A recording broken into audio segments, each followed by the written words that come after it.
Voilà, donc de retour sur ce plateau, c'est le moment de nous déporter du côté de Yaoundé, certainement en place Monsieur Ghislain Pierre-Arsenault, mon soleil, oui. pour la revue de presse. Hein, oui, c'est l'essentiel de l'actualité vue par la presse papier camerounaise. Bonjour Ghislain Pierre-Arsenault.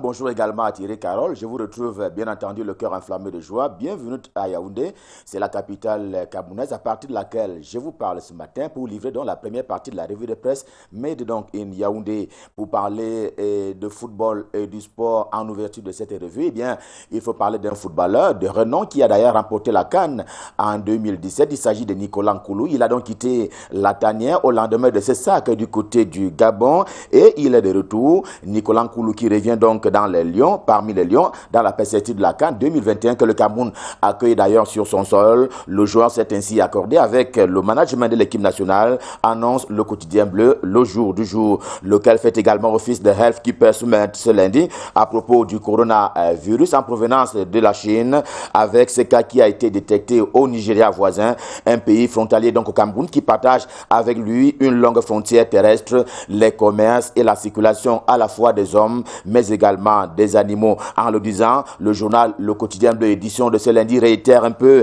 les mesures qui ont été prises par le gouvernement de la République à travers le ministère de la Santé publique, donc Manaouda Malachi à la charge. Le Financier d'Afrique, journal camerounais qui traite de façon permanente des questions économiques, est également intéressé par cette problématique ce matin, celle dont lieu au coronavirus, et le journal c'est grave, le sujet aux conséquences un peu plus désastreuses. Sans un cas de maladie sur son sol, le Cameroun subit déjà de plein fouet les méfaits de la tueuse qui a déjà fait, rappelons-le, près de 3000 morts du côté de la Chine, mais également dans d'autres pays du monde. Et parce que la Chine est le deuxième pourvoyeur du Cameroun en matière de poisson, eh bien, il y a déjà que le Cameroun court un risque en matière de la hausse du prix du poisson sur le marché local. Voilà donc ce pourquoi le Financier d'Afrique reste strictement intéressé par ce qui se passe du côté de la Chine et à propos de l'expansion du coronavirus, heureusement, qui n'a pas encore atteint le sol camerounais comme bien d'autres pays africains où les habitants sont essentiellement des Noirs. L'évidence, c'est que le Cameroun court donc un risque, celui d'une hausse du prix,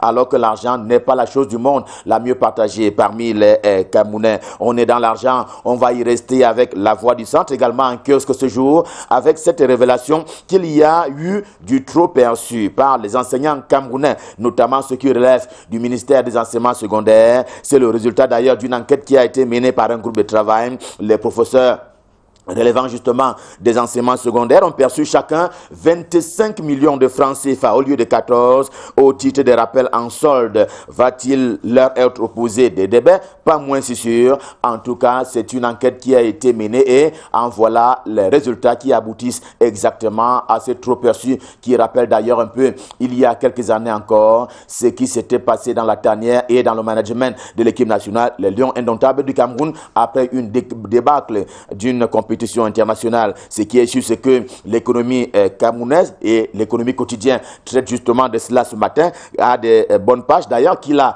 proposé à ses lecteurs en matière de gouvernance économique, gouvernance financière, comme pour les professeurs des lycées et collèges. L'audit a été lancé contre et avec la SICAM et cela consiste à éclairer les lanternes sur un montant global de 13 milliards de francs CFA, argent, montant que l'État camerounais y avait placé il y a 2 ans maintenant. Question de rebooster la SICAM, dont on sait qu'elle fait notamment des recettes à la veille de la fête internationale de la femme, la journée internationale de la femme, qui est donc célébrée le 8 mars, comme ce sera encore le cas dimanche prochain au Cameroun, mais également dans le reste du monde entier. Dans le même sens, des clarifications, le gouvernement de la République demande à 2 entreprises de télécommunications mobiles au Cameroun, eh bien, de clarifier un peu la situation et la nature de certains clients, et il leur a demandé d'être un peu plus rigoureux que par le passé.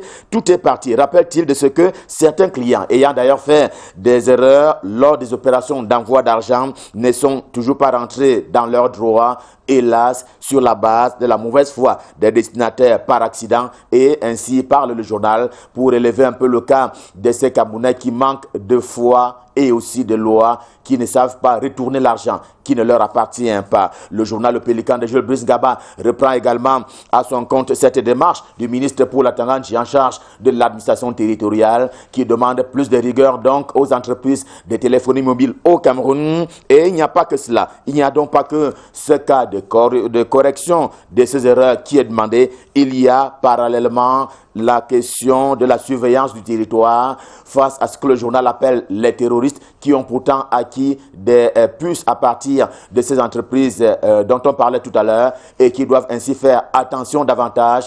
Question d'accompagner le gouvernement dans l'identification et la répression entre guillemets de ces terroristes abonnés. Le CERAC, le cercle des amis du Cameroun qui justement s'attelle au quotidien à soulager les Camerounais et les citoyens du monde des souffrances.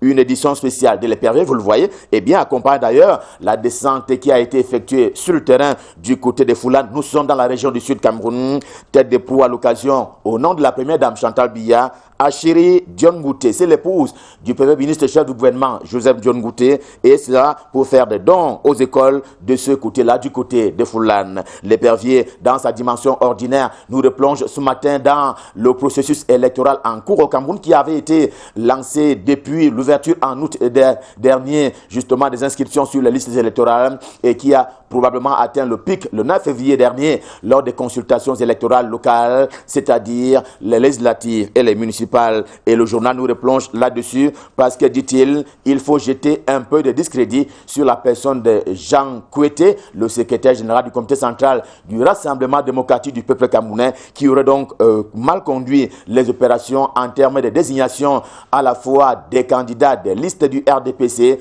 mais également de l'élection, lors des opérations portant donc renouvellement des maires et leurs adjoints, même là où le RDPC faisait acte de candidature en Singleton. Et voilà qui fait dire au journal qu'il y a donc eu ces cris-là et ces coins qui ont été relevés avec bien entendu les manquements qui ont été signalés dans la gestion du secrétaire général du comité central du RDPC. Et pour s'en convaincre, il convoque d'ailleurs des bruits qui ont entouré la désignation des maires et on ne risque pas justement de ne pas vivre les mêmes bruits lors de la désignation des maires des villes que l'on appelle affectueusement déjà au Cameroun les super maires. L'équation en fait pour preuve la ville de Mbouda, région de l'ouest du Cameroun. Le maire sortant qui reste d'ailleurs convaincu qu'il n'a pas perdu et qu'il a plutôt été démissionné, d'où donc son ambition de porter l'affaire devant les tribunaux. Il est d'ailleurs en guerre contre son propre parti politique, pointant ainsi un doigt accusateur sur le comité central du RDPC. La revue du Patriote justifie au contraire ce pourquoi à Zouétélé, Aristide Bomba a pris les clés de la ville en main pour parler ainsi de la ville de Zouétélé. Question de marquer un peu la rupture. Tout est dans la manière, semble donc dire le journal en kiosque ce jour. Quant à Sans détour, il est question d'insister sur le cas de Mbouda où Roger Ngoula est donc fâché au point de porter sa colère devant les tribunaux, le tribunal administratif, notamment pour ce qui est de la région de l'Ouest Cameroun à Bafoussam. Sur ce point-là, le journal dit que le maire sortant dit avoir donc ignoré la circulaire du comité central du RDPC. Eh bien, au contraire, il l'aurait appliquée telle qu'elle, mais les désirata des populations à la base n'ont pas été prises en compte, donc la colère du maire Ngoula qui s'en va ainsi est devant la justice et notamment devant le tribunal administratif. À Saint-Mélément, c'est la capitale du Djaï-Lobo, région du sud Cameroun, et Singan, également en kiosque ce matin, dit que tout est pardonné, mais rien n'est terminé. À peine investi, s'annonce un projet contre le maire Faustin Béconon de la part des mécontents, notamment qui relève de l'équipe entre guillemets du maire sortant pour parler du maire Essienne, que donc il n'y aura pas de long fleuve tranquille pour le nouveau maire de la ville de Saint-Méléma. Ce sera donc avec beaucoup de tact qu'il devra gérer cette commune. Et dans le registre des actes à regretter encore pendant la campagne en termes d'investiture des candidats du RDPC, le journal Les Censures également en kiosque ce lundi s'appuie sur l'exemple d'un fou. Nous sommes dans l'un des départements de la région du centre Cameroun où le maire, justement, si aimé de la base, a simplement été éjecté alors même qu'il servait de repère aux autres, pour parler ainsi de Roger Bellinga qui n'a jamais quitté les cœurs et les têtes des populations de Fou. À lire aussi dans le journal Censure, dans sa publication de ce matin, la posture éditoriale de François Bikoro, journaliste quelque peu à la retraite, mais toujours activateur politique, qui a donc commis une opinion. Ce matin, dans les colonnes du journal Censure, il dit d'ailleurs un mot franc à Patrice Nouma sur la marche du Cameroun, la marche actuelle de la République du Cameroun. Venons-en au quotidien camerounais à Capitaux Public,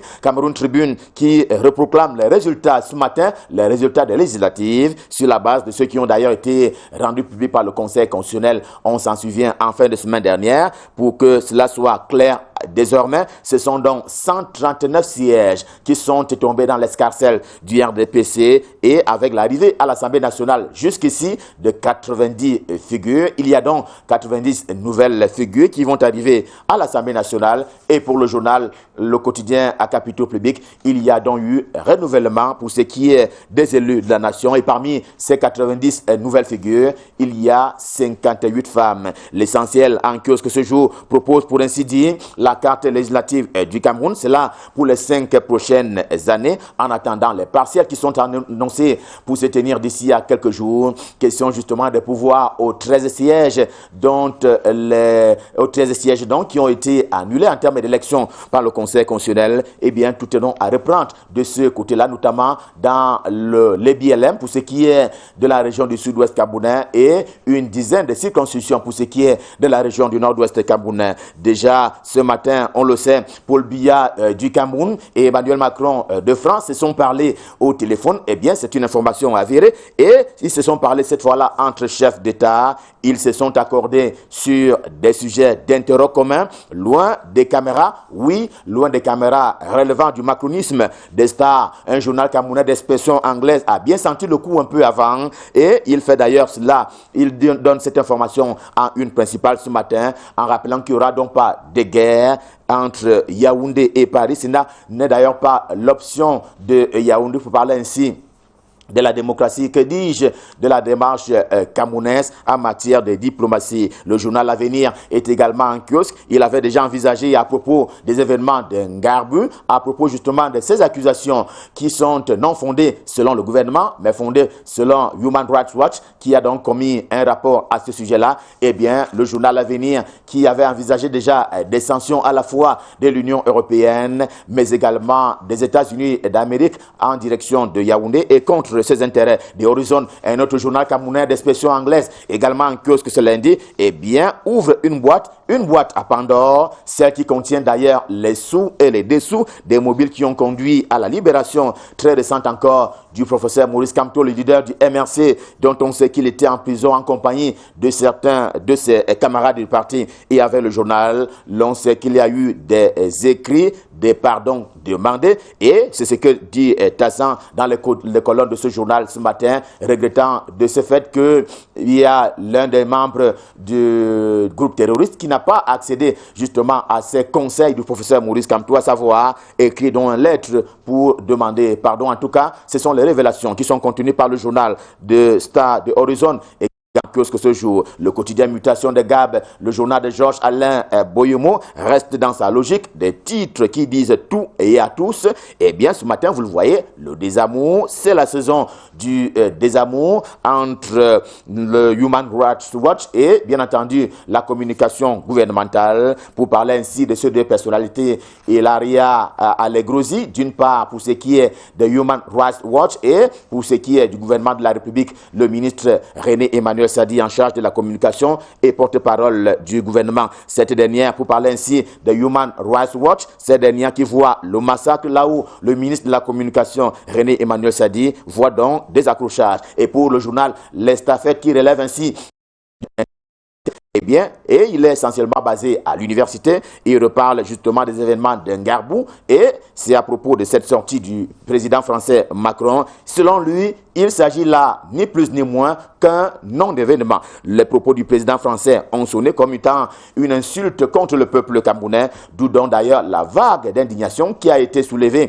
suite à ces propos-là. Mais le journal estime qu'il y a eu des exagérations. C'était une tempête dans un verre, si l'on s'en tient aux écrits du journal L'Estafette en kiosque ce matin. Un mot du journal Tempête d'Afrique pour terminer ce matin, et qui loue d'ailleurs principalement la coopération entre deux pays voisins au Cameroun, à savoir la Guinée équatoriale et le Gabon, cela en matière d'interconnexion électrique. Voilà donc un exemple à louer, un exemple à copier pour les autres sous-régions, semble donc dire le journal Tempête d'Afrique. Et avec lui, sauf fin pour la revue de presse Made in Yaoundé à l'occasion de ce premier rendez-vous. Le cœur enflammé de joie, nous vous avons servi. Prenons rendez-vous pour demain pour le même exercice et nous serons dans les mêmes dispositions et même prédispositions. Question de vous servir. Pour le moment, je vous invite à nous rendre du côté de Douala, la capitale économique du Cameroun, pour y retrouver l'homme à l'adresse particulière, Michael Tiptio, bien installé, royalement installé pour la suite et la fin de la revue de presse. Bonjour Michael, c'est à vous à Douala. Bonjour Ghislain Pierre et la suite ici à Douala avec le journal de Star, le journal d'expression anglaise qui reparle de cette sortie d'Emmanuel Macron il y a quelques jours face à l'activiste camerounais Calibro Calibri. Paul Biya et Emmanuel Macron peuvent-ils vraiment être en froid? C'est la question que se pose le journal de Star à sa grande une aujourd'hui en revenant justement sur cette sortie d'Emmanuel Macron et l'avalanche de réactions qu'il y a eu à Yaoundé, notamment la communication du porte-parole du gouvernement et même du secrétaire général de la présidence de la République, également des marches qui ont eu lieu devant l'ambassade de France au Cameroun. Le journal convoque tous ces faits pour conclure au final que la vieille relation qui lie le Cameroun et la France, justement, ne peut arriver à ce point de rupture que dont d'aucuns parlent déjà depuis un moment. Le Cameroun et la France ne peuvent donc justement pas être totalement en froid, comme certains l'estiment déjà, écrit le journal de Star en kiosque aujourd'hui, qui donne également la parole à Monseigneur Andronkea, et désormais archevêque de Bamenda. Lui qui, dans sa première prise de parole, a appelé tous les fils du Nord-Ouest et du Sud-Ouest à se mettre ensemble pour mettre un terme à cette crise qui secoue ces deux régions depuis plus de 4 ans maintenant. La première prise de parole de l'archevêque de Bamenda, Monseigneur Andronkea, retrouvée dans le journal de Star en kiosque aujourd'hui. L'hebdomadaire Intégration nous amène aussi dans la région du Nord-Ouest et du Sud-Ouest du Cameroun avec ce qu'il appelle ce nouveau casse-tête pour l'armée camerounaise. Il faut réorganiser les élections de façon partielle dans plus de 11 circonscriptions des régions du Nord-Ouest et du Sud-Ouest du Cameroun. Difficile équation donc à résoudre une fois encore par nos forces de défense et de sécurité, écrit le journal de Tirindong au Nankiosque aujourd'hui, entre sécurisation de ces circonscriptions électorales concernées dans le Nord-Ouest et le Sud-Ouest du Cameroun, bourrage des urnes, traque des sécessionnistes appelant au boycott du scrutin. La tâche s'annonce très ardue pour la grande muette camerounaise, toujours embourbée dans une enquête sur les événements de Ngarbou. Les populations très critiques et soupçonneuses à l'égard des pouvoirs publics et même d'Elections Cameroun en charge de l'organisation de ce scrutin. C'est ce que nous écrit le journal Intégration en kiosque ce jour, qui parle d'une autre embuscade presque pour nos forces de défense et de sécurité. Comment réussit cet autre tour de force? La question tarot de l'esprit du journal Intégration en kiosque ce jour. Le quotidien Le Messager lui aussi en kiosque nous parle encore des questions électorales avec Sans Mélima justement, avec ce passage finalement en force du président de la République qui a donc choisi la démocratie plutôt que certains torpillements qui étaient donc en vue dans cette localité après l'élection justement du maire, à l'instar d'un sapeur-pompier face à des braises incandescentes, alors que l'affaire de l'arrivée d'un nouvel exécutif communal à Sans Mélima devenait explosive. Le président de la République désamorce donc la bombe en désavouant le secrétaire général du comité central du RDPC. Le gouverneur de la région du Sud rétablit le préfet du Djaïlobo dans ses prérogatives. Le préfet du Djaïlobo, que le journal présente d'ailleurs comme l'agneau du sacrifice, David Koulbout Aman, présenté par certains comme rebelle, insoumis, insubordonné. L'administrateur civil David Koulbout Aman était sur le grill depuis quelques jours. Il a donc pris la bonne décision, suivie par celle du président de la République, pourtant prévenant et prudent. Il a donc observé comment la rue hurlait sa disgrâce et ses vomissements contre le maire sortant, et conscient que tout passage en force pourrait créer des affrontements entre militants de la ville de Sans Mélima. L'autorité préfectorale a laissé s'exprimer la démocratie. David Koulbout Aman a ainsi refusé de concéder aux différents deals qui étaient conçus sur place, et il a donc été conforté dans sa position, écrit sous les Ono-Yolo par cette sortie du président de la République et président du comité national du Rassemblement démocratique du peuple camerounais. Le journal Info Matin, notre quotidien, également en kiosque, parle de ce qui se passait, ce qui se préparait à San Milima, d'un putsch qui a été finalement éventré par le président du RDPC et conséquence, Jean-Faustin Bekono et ses adjoints seront installés demain à la tête de la municipalité de San Milima. Le président du RDPC en a décidé ainsi. Il a donc rétabli justement la légalité républicaine, contrairement à ce qui se préparait déjà sur place par quelques cadres du Rassemblement démocratique du peuple camerounais. Le PD1 du journal parle de cette mise au point du délégué général à la sûreté nationale, Martin Bagangele, qui va en guerre contre les arnaques orchestrées par quelques agents du ministère des Transports. Il menace des sanctions des policiers pris dans les opérations de prévention routière et insiste justement que l'action du ministère des Transports devrait se limiter à la prévention et à la sensibilisation des usagers de la route et non au contrôle des pièces comme on le voit de temps en temps. Il refuse désormais que l'on retrouve des forces de police justement dans ces patrouille portée par le ministère des Transports de prévention routière, effectivement. Il met d'ailleurs en garde ceux qui se retrouveront justement dans ces contrôles qui visent plutôt à arnaquer les civils. C'est donc une sortie de Martin Bagangele contre les contrôles abusifs, c'est-à-dire dans le quotidien Info Matin en kiosque aujourd'hui. Le journal Kalara, un autre hebdomadaire du monde juridico-judiciaire, parle de cette sortie du ministre des Sports qui accuse un garçon de ménage d'avoir cambriolé sa chambre, emporté son coffre-fort avec plus de 75 millions de francs CFA et des bons de carburant estimés à plus de 10 millions de francs, rémunérés à hauteur de 35 000, écrit le journal Kalara, à hauteur de 35 000 par mois. L'accusé dit n'avoir pas pu résister aux arrivées d'énormes sommes d'argent chez son patron, incarcéré à Konengi. Il appelle le Premier ministre et même le tribunal criminel spécial au secours pour être libéré. Le journal Kalara nous livre justement le compte rendu de cette audience qui a eu lieu à Yaoundé il y a quelques jours seulement. Et à son pied de une, le journal reparle de cette dénonciation d'un expert qui accuse Simon-Pierre Bikele de menaces de mort chez Chantal Biya. C'est une affaire qui était également devant le tribunal il y a quelques jours. Le chef du protocole de Paul Biya qui poursuit donc cet entrepreneur pour calomnie. Le haut fonctionnaire reproche à celui avec qui il entretenait des relations d'affaires d'avoir tenu des propos mensonger à son encontre. Dans une correspondance adressée à Madame Chantal Biya, les deux parties ont donné leur version des faits devant la barre. C'est à retrouver également dans l'hebdomadaire du monde juridico-judiciaire Kalara. En kiosque ce jour, le tri-hebdomadaire régional d'information du Nord Cameroun, l'œil du Sahel, est également en kiosque aujourd'hui.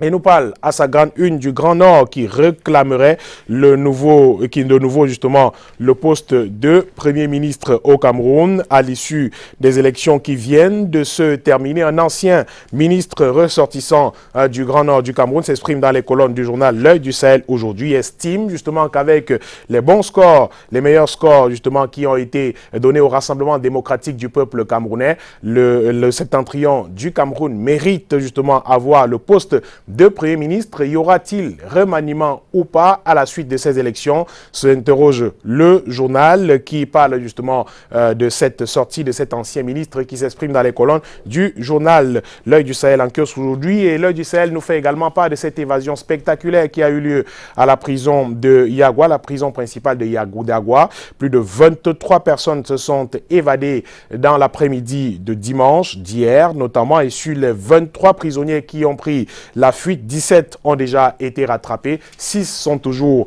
en cavale et toujours activement recherchés dans la ville de Yagua, département du Mayo-Danaï. La fête de la femme aussi interroge le même journal L'œil du Sahel qui parle de la vente du pain de la journée internationale de la femme à plus de 15 000 francs CFA. Le tissu est rare dans la ville et pour s'en offrir, il faut débourser plus de 15 000 francs CFA. La surenchère bat donc son plein à quelques jours de cette journée internationale de la femme. La nouvelle expression en kiosque ce jour nous parle du barreau du Cameroun et de ses obsèques de Maître Sylvain Sop, des centaines d'avocats qui ont donc pris part à ses obsèques, vêtus de leur toge.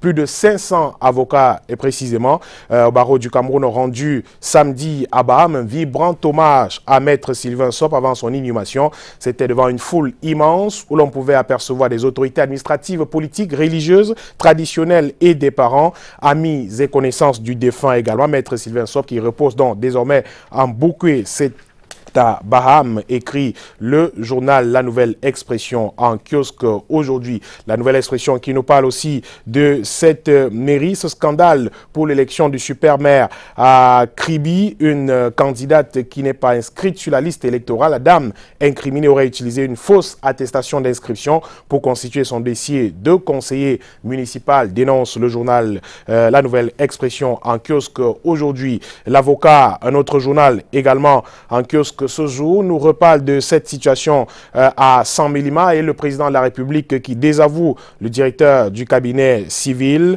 Vondo Ayolo, voulait démettre le maire élu Jean-Faustin Bokono de ses fonctions, mais finalement le chef de l'État, président national du RDP, s'en a décidé autrement, écrit le journal L'Avocat en kiosque ce jour. La même information bat à la une de l'Indépendant également en kiosque aujourd'hui qui parle d'un hold-up communal à San Milima qui a rapidement été éventré par le président de ce parti politique. La bataille des réseaux pour le contrôle de la mairie a viré en un affrontement particulièrement féroce, écrit le journal L'Indépendant, des élites en vue ou déchues, jusqu'à requérir l'arbitrage finalement du chef de l'État. Chronique d'un imbroglio politique qui éclabousse le secrétaire général du comité central et des pontes du régime, à lire dans le journal L'Indépendant en kiosque aujourd'hui, qui nous parle aussi de l'élection du maire de la ville de Yaoundé, qui sera donc le maire de la ville de Yaoundé. Le journal nous parle de plus de 7 prétendants à ce poste. Ils sont plus de 7 effectivement à ce jour, pas moins de 5 candidats sont régulièrement cités comme éventuels successeurs de Gilbert Timi Evuna. Le journal présente leurs atouts aujourd'hui, sauf que pour certains observateurs, le visage du nouveau maire du pouvoir, du nouveau maire de la ville de Yaoundé dépendra de la volonté du pouvoir central du Rassemblement démocratique du peuple camerounais, le parti au pouvoir qui s'est adjugé les 7 mairies du Fundi. L'Indépendant présente le top 5 des potentiels maires de la ville de Yaoundé et semble jeter son dévolu sur Jean-Marie Abouna, présenté comme le gardien du temple par le journal L'Indépendant en kiosque ce jour. On poursuit avec Afrique Attitude. Afrique Attitude qui nous parle aussi d'élection du maire de la ville de Douala cette fois-ci, Jean-Jacques Lengue Malapa, le profil d'un homme exceptionnel, écrit le journal Afrique Attitude, élu pour la 3e fois consécutive le 25 février 2020, dernier maire de la commune arrondissement de Douala Premier. Il se présente comme favori indéniable à la toute première édition de l'élection du super maire le 3 mars 2020 devant ses pairs ainsi que l'ensemble des conseils municipaux nouvellement élus à Douala. Parcours d'un dirigeant à lire dans le journal Afrique Attitude qui en sa deuxième une reparle de cet acharnement contre l'armée camerounaise qui est finalement une armée au service de la nation régulièrement indexée à tort par certaines ONG aux ordres. Les forces armées nationales bénéficient de l'appréciation et du soutien constant du peuple camerounais tout entier, écrit le journal Afrique Attitude en sa deuxième une, ainsi que la très haute confiance du président de la République, chef suprême des armées, pour leur sacrifice, leur dévouement et leur professionnalisme dans l'exercice de leur exaltante mission, écrit Afrique Attitude en sa deuxième une en kiosque ce lundi. Et on termine avec la lettre de l'ONCFC, la lettre de l'Ordre national des conseils fiscaux du Cameroun, qui nous parle de la Camtel et de ce sabotage contre l'entreprise camerounaise, une sorte de sabotage observé à quelques jours seulement des grands événements sportifs qui se préparent au Cameroun, notamment la Coupe d'Afrique des Nations, le championnat d'Afrique des Nations également, la fibre optique du Cameroun qui a été sabotée donc en pleine mer par des personnes tapies dans l'ombre qui justement violent le code d'éthique et le pacte d'intégrité en la matière, écrit le journal de l'Ordre national des conseils fiscaux du Cameroun en kiosque aujourd'hui, et qui parle aussi aussi de cette affaire JICAM, Direction Générale des Impôts, l'impossible réconciliation des pro-Tawamba et pro-Mopa Faton, le point de vue justement du journal Jeune Afrique qui tense le président du groupement interpatronal du Cameroun. La gestion des impôts relève généralement de la souveraineté d'un pays et non des institutions ou même des individus. Épiphénomène ou pas, l'affaire ou la crise JICAM DGI a connu un autre épisode après son passage acide et sulfureux dans certains médias, écrit Jacques Bakelak dans le journal de la lettre de l'Ordre national des conseils fiscaux du Cameroun en kiosque. Ce jour est l'éditorial de Jacques Bounan, le président de l'Ordre national des conseils fiscaux du Cameroun, par ailleurs directeur de la publication de ce journal, parle de la décentralisation. Un jeune, un emploi, cela est désormais possible avec la décentralisation au Cameroun. S'inspirant d'ailleurs de ce créneau pourvoyeur d'emploi, l'Ordre national des conseils fiscaux du Cameroun a organisé à l'endroit des jeunes diplômés de l'enseignement supérieur un concours d'entrée en son sein et a mobilisé 250 étudiants en fiscalité pour un taux de réussite avoisinant 95%. C'est à retrouver dans la lettre de l'ONCFC en kiosque ce lundi. Merci beaucoup, M. Mike Katib-Kiro. C'était passé les 30 minutes. Aujourd'hui, c'était un jour spécial dans la vie de plus d'une personne d'entre vous. Et ce matin, nous allons souhaiter un joyeux anniversaire à Madame Claire Mbok. Oui, Claire Mbok, vous nous regardez ce matin. Vous avez un an de plus ce matin. Joyeux anniversaire. Et sans oublier M. Xavier Parigo, oui, à Yaoundé. Xavier Parigo, vous avez un grand cœur ce matin. Vous avez un an de plus. Sans oublier aussi M. Théo, on l'appelle communément le 100 boy. Théo, vous êtes du côté de la Chine. Vous nous regardez ce matin. Théo, le 100 boy. Surtout, soyez très très prudents avec coronavirus. Joyeux anniversaire également à Wondje Noko Elisabeth. Wondje Noko Elisabeth, vous avez un an de plus. On pense à vous ce matin. Joyeux anniversaire. Joyeux anniversaire également à Biaga Viviane Christelle. Biaga Viviane Christelle. Merci de rester sur Canal 2 International. Vous regardez évidemment Canal Matin. Place à une page de publicité.